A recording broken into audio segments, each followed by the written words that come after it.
Hi, Misha here, and I've always had a appreciation for German Carl Walther guns, be they from the original Zalamelis or the Postwar production. And I think I've done a reasonably good job of kind of swaying Jay over the years. And so when something new, even if it's not a major new thing, comes along, I feel compelled to do a video. And back in 2019, did an update video looking again at the P38, P.1, P4, P38K. So you saw this gun here. This is a French so-called Grey Ghost. And you also saw this gun in that video. This is a pretty standard military P.1 used by the Bundeswehr, West German Army, from the late 1950s up to about 2000. And so the pistol I wanted to talk tonight with you is a variant. This is also a P.1, but this is one manufactured in France by Manurhin.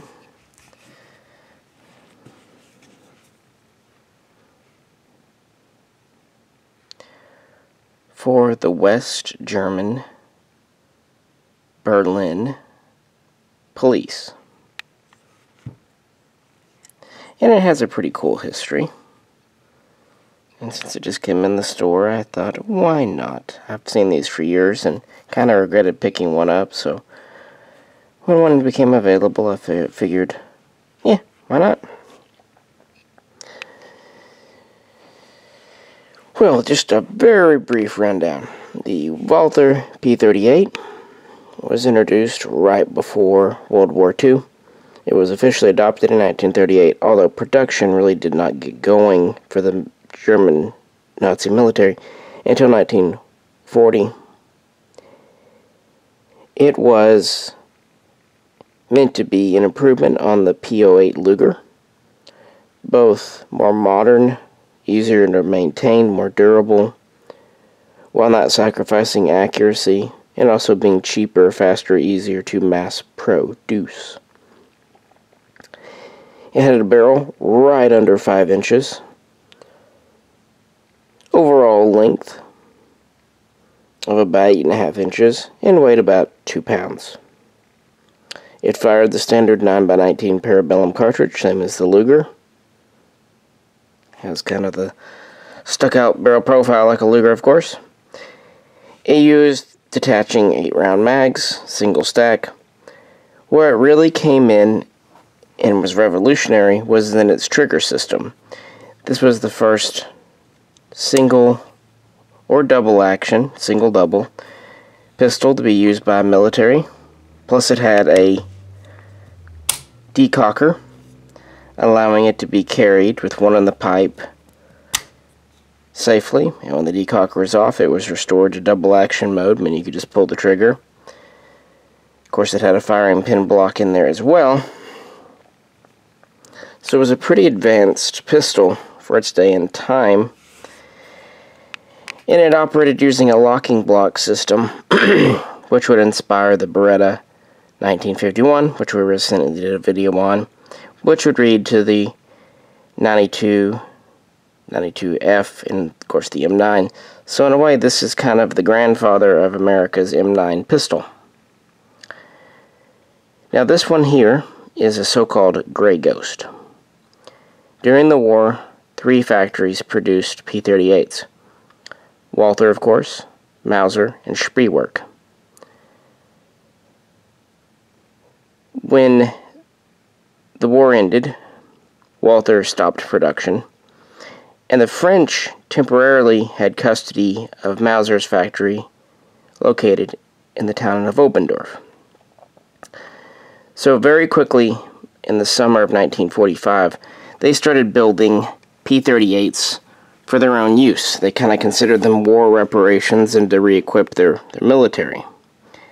The earliest ones were pretty much built with all leftover German parts, including plastic grips. They started off in the G block, but as the year went on, they started doing these metal grips to save on resources, namely oil. And they would actually produce these for a time, although by 1946 the Russians correctly pointed out this was in violation of treaty, and so France stopped. But in about a year's time, a little less, they managed to crank out about 55,000 pistols using the Mauser tooling, a factory, and even some of the workers, and they carted off the leftover supplies to France. So between 1946, when the Grey Ghost production ended, and 1957, when P38 production resumed in Germany, there were none of these built. What happened in 1955, the Allies decided it was okay to allow arms manufacture again in West Germany. Walther opened a new plant in Ulm, and by 1957 they introduced the new P38, very similar to the pre-war and the wartime versions, but it had an alloy frame. Now, they had experimented with alloy frames during World War II, but technically they just couldn't quite nail it down right. They didn't have the metallurgy at the time, but the new ones did. This would be adopted by the nascent Bundeswehr, and Walther in Ulm would start producing them. Very soon they would be designated the Pistol 1, and then in 1962 they would start to be marked P.1 on the physical guns themselves. And Walther would continue making these for the West Germans. They would also continue making the P38 with an alloy frame for their civilian customers as well as some police. And it seems like the final batch was delivered, P1s, in 1992, with about 500,000 produced. So what about the Manurhin P1? Well, like I just said, France had some experience with P38s based on their production after the war. And then in the early 50s, Carl Walther negotiated licensed production with a company known in France as Manurhin, which initially started in 1919 after World War I, and was mostly known for being an ammunition producer throughout the 20s and 30s. Well, after World War II, 1947-48, Manurhin kind of restructured after, Nazis, and got into more of the firearms business.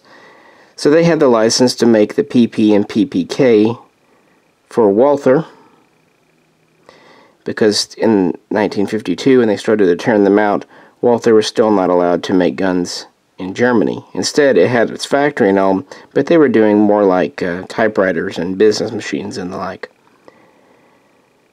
So, Manurhin would actually be a major part of post-World War II production of the PP, PPK, and eventually PPKS. In fact, most of those guns that are even West German marked have attributes from Manurhin, but I digress. Manurhin was a good choice because it was in the eastern part of France, just really across the Rhine River from Germany nearby. So even after P1 production started, the Berlin police of West Germany and the Allied half had a problem. According to the Four Powers Agreement, they were not supposed to be using German-manufactured guns, treaties and whatnot. Again, because West Germany was divided and Berlin itself was divided. So what happened, Carl Walther would send over the parts to Manurhin in France, slides, frames, barrels. Manurhin would assemble them, proof mark them, row mark them, I should say, finish them out, test fire them, and then sell them to the Berlin police. The initial contract was for 2,500 guns, with deliveries beginning in 1963-1964. And these are just your typical P.1 with the alloy frame. They do have a special little proof mark on the trigger guard for West German Berlin police. And they are, as far as I know, all the early style. And by that I mean there's not a hex pin in the frame, and it has the standard thickness slide. Later examples in West Germany, they would actually beef up the slide a bit, and they would add a hex cross pin here for the locking block and pin to interface against, because those were hardened steel. They were having some trouble with them wearing on the alloy frames, especially as ammunition became hotter and hotter over the years. But yeah, the Manurhin ones would all be kind of their initial P1 pattern without those features. So if you get one, check the frame for cracking, and don't fire plus P out of them. Try to, use standard Parabellum loadings as opposed to NATO. But everything else is the same. 8-round mags, 5-inch barrel, double action trigger with decocker. The magazines would be marked a little bit different. They would not have the Walther banner. They would just say 9mm and P1 being blued, at least the steel being blued. And over the years, Manurhin would produce a number of these for the German police. They would ultimately get about 14,600. Also, West German Customs would acquire some, about 600. And West German, basically prison systems, correction systems, would receive about 100. And serials would be between 200,000 and 450,000.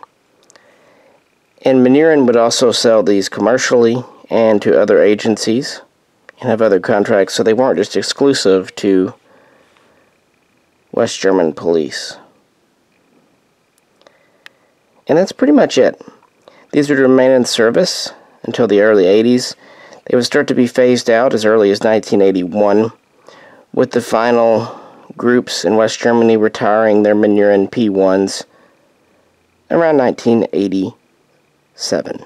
So a few years before the Army would start to phase theirs out. And these have been imported into the USA, both commercials and surplus guns like this one, for a number of years. I'm not going to say they're particularly rare, but they are an interesting variation. Got my holster here. And since I have another French-made P38, it seemed like a nice little companion to pick up. They bring a little more than a standard P1, but nothing egregious. Maybe a 10-15% markup. And aside from the whole frame not having the hex pin, they are typically, if I can get this here so it's oily, typically in quite good condition. So with that one caveat, like a lot of police guns, they were carried a good bit, but not abused or shot an awful lot.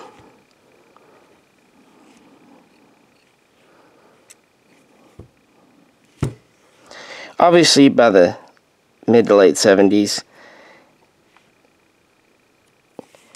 things weren't taken quite as seriously, and so more and more German-made guns will start to appear in German police use, eventually even West Berlin.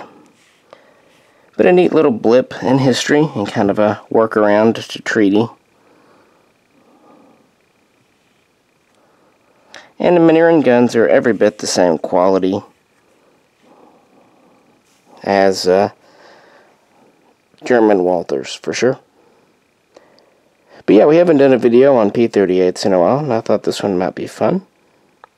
And that's about all I've got to tell you on it. If this interests you, you might check out some of our older videos on different Walthers. We've pretty much covered the major, at least military police ones. And if you could, like, share, and subscribe. And if you'd like to help support the channel, please check out the link to our Patreon page. This is Misha, and we'll catch you very soon next time.